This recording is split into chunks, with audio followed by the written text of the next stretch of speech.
Okay, people, we've come to the end of chapter 2 of the book of Colossians. This is a great book, man, full of deep, deep theology and practical application for our own lives. It changes the way we think. And if we can change the way we think, what happens? Remember we said it will change the way that we behave. Try and change the way you behave is where we ended up last week, and you just get yourself into guilt and shame and even worse situation.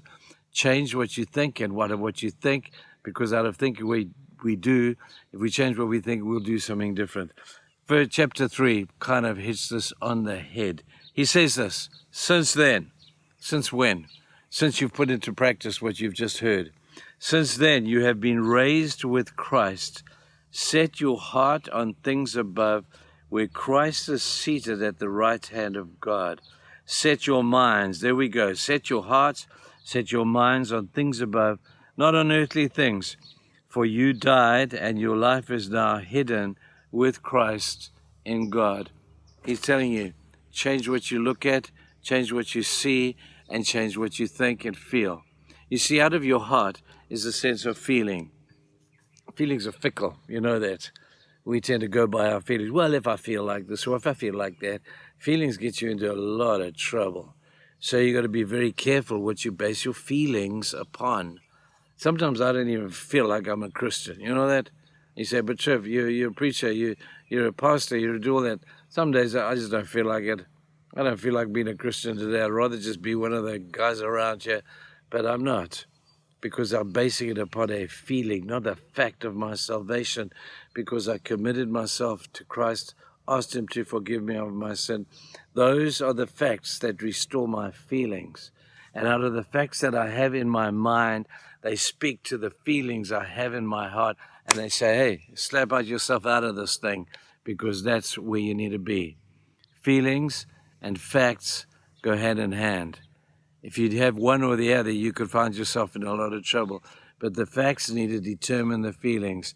The facts, Paul has told us, are that we're forgiven. We need to live in that, because that's great feelings.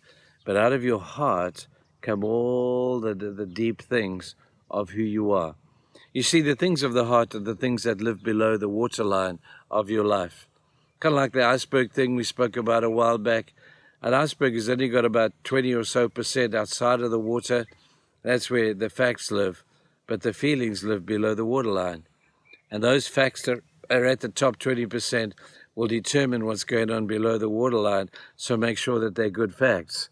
But below the waterline are the motives you have for your life, are the purpose that you believe that God has called you to. Over there are issues of your integrity.